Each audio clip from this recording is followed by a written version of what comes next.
जय श्री राम सभी को। कैसे हो आप सभी? आई होप आप सभी ठीक होंगे।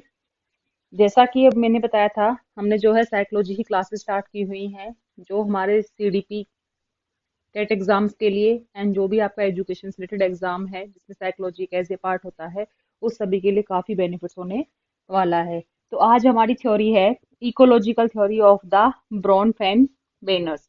ये थ्योरी मोस्ट इम्पॉर्टेंट है क्योंकि इस थ्योरी में कई बार तो राइटर्स का नाम पूछा जाता है कि इकोलॉजिकल थ्योरी का जो राइटर है वो कौन है और इनकी जो 5 स्टेजेस दी गई हैं, ठीक है, तो इनके बारे में भी जो डेप्थ से पूछ लिया जाता है।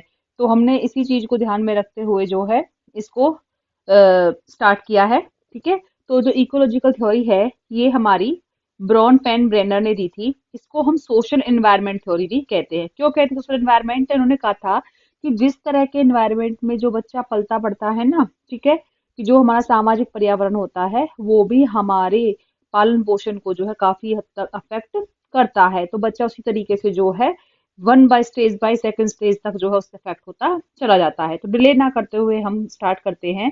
तो इन्होंने जो है 5 स्टेजेस दी थी इसकी। पहली है हमारी माइक्रो सिस्टम। देखिए माइक्रो सिस्टम जो होता है उसे बोलते हैं एक सूक्ष्म तंत्र है, यानी कि जब बच्चा छोटा होता है, ठीक है, तो सबसे पहले जिसके कांटेक्ट में आता है कि बच्चों का एक लघु संसार होता है कि the child has direct contact with himself, his age, health etcetera. कि इस सिस्टम में क्या होता है, बच्चे का अपने आप से, अपनी एज से, अपनी हेल्थ से ही कांटेक्ट होता है। It is called by directional theory. इस थ्योरी को बाई डायरेक्शनल थ्योरी भी कहते हैं। Bidirectionally influences are strongest and have the greatest impact on the child। उन्होंने कहा कि बाईडायरेक्शनल क्यों बोला गया है इसको?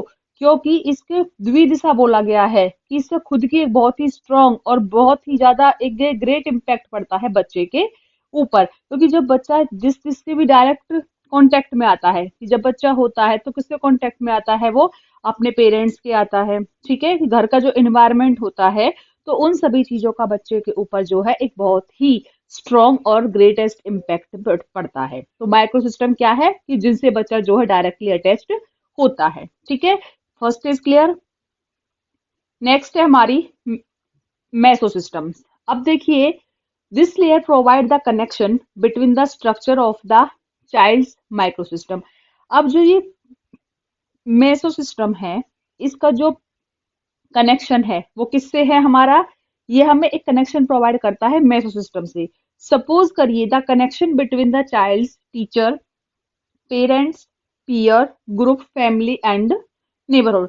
कि बच्चे का कनेक्शन टीचर्स या पेरेंट्स का कैसा है, ठीक है, पीयर ग्रुप्स के साथ कैसा है, फैमिली या नेबरहुड, यानी कि कह सकते हैं जब बच्चा डायरेक्ट कांटेक्ट में आया अपने पेरेंट्स से, अब उन पेरेंट्स का जो है, उनके टीचर से कनेक्शन कैसा है, उनके नेबर से कनेक्शन कैसा है, उसके जो पीयर ग्रुप है उनसे कनेक्शन कैसा है। यानी कि मैं जो माइक्रो कनेक्शन था, माइक्रो कनेक्शन का जो मेसो कनेक्शन में जो हमारा आ रहा है, उनके साथ एक कनेक्शन का काम कर रहा है। किस तरह से बच्चे से के जो पेरेंट्स हैं वो अदर चीजों से रिलेटेड है, उनसे उनका कनेक्शन कैसा है। अब देखिए यहाँ पे जो पेरेंट्स हैं वो एक कनेक्टेड का काम कर रहे हैं। किससे काम कर रहे हैं कनेक्शन के बीच में? टीचर और बच्चे के बीच में। कौन है? पेरेंट्स। पेरेंट्स क्या है? एक कनेक्शन का रोल प्ले कर रहे हैं यहाँ पे। तो यहाँ पे कनेक्शन देखा जा रहा है कि बच्चे के टीचर और चाइल्ड के बीच में कैसा कनेक्शन है, बच्चे के पेरेंट्स और बच्चे के जो नेबरहुड है उनके बीच में कैसा कनेक्शन है, और उसके पीयर ग्रुप्स के साथ भी कैसा कनेक्शन है। तो ये क्या है? उनके कनेक्शन को यहाँ पे रिप्रेजेंट करता है। थर्ड स्टेज है हमारी एक्सोसिस्टम। एक्सोसिस्टम्स में क्या होती है? हमारी सोशल सेटिंग्स होती हैं, हमारी जो सामाजिक सेवाएं होती हैं, जैसे नेबरहुड हो गया है, कॉलेज हो गया है, यूनिवर्सिटी, रिलीजियस इंस्टीट्यूशन। अब बच्चा क्या है, स्कूल से बाहर निकल करके बाहर जा रहा है, वो कॉलेज जा रहा है, यूनिवर्सिटी जा रहा है, रिलीजियस इंस्टीट्यूशन, धार्मिक प्लेसों पे जा रहा है, तो वहां पे जो है बच्चे को किस तरह का इन्वायरमेंट मिल रहा है, या इस उस इन्वायरमेंट से बच्चे का जो कनेक्शन है वो किस तरह का बिल्डअप हो रहा है।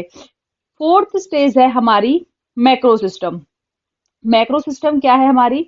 मैक्रो सिस्टम डिस्क्राइब करती है आपके कल्चर को इन which the individual lives.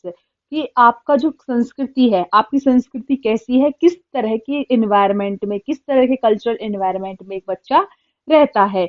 This layer also comprises culture, values, customs and laws. उन्होंने कहा है ये जो लेयर है ना, ये किसको कंप्राइज कर रही, आपकी संस्कृति क्या है, आपकी वैल्यूज क्या है, आपकी परंपराएं क्या है, आपके लॉज क्या है।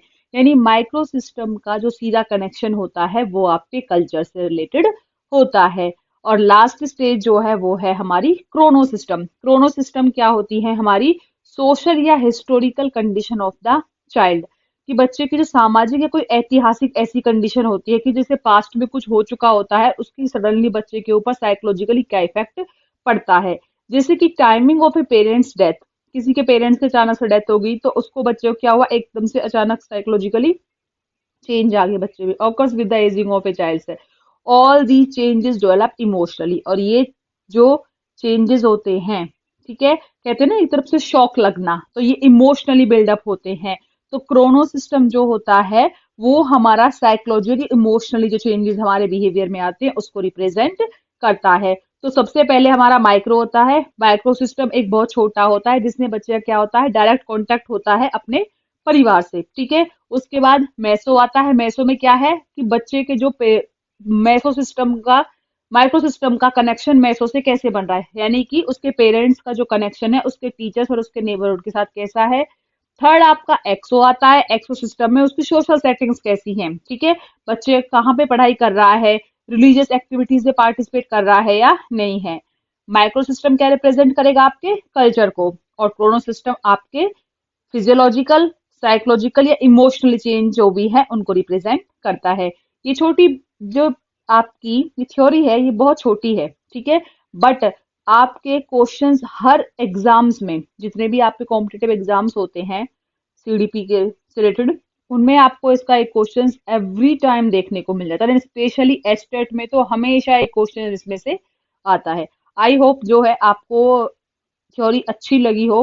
अगर आपको प्लीज अच्छी लगती है तो please share, like and subscribe, क्योंकि हम चाहते हैं हमारा एक मोटिव है ज्यादा से ज्यादा बच्चों को कम समय में, ठीक है, एक इफेक्टिव कंटेंट मिले, ठीक है। अब नेक्स्ट जो हमारी क्लासेस स्टार्ट होंगी वो होंगी हमारी इंटेलिजेंस, इंटेलिजेंस की थ्योरीज, जो मेनली क्वेश्चंस उसमें से काफी सारे आते हैं। Thank you.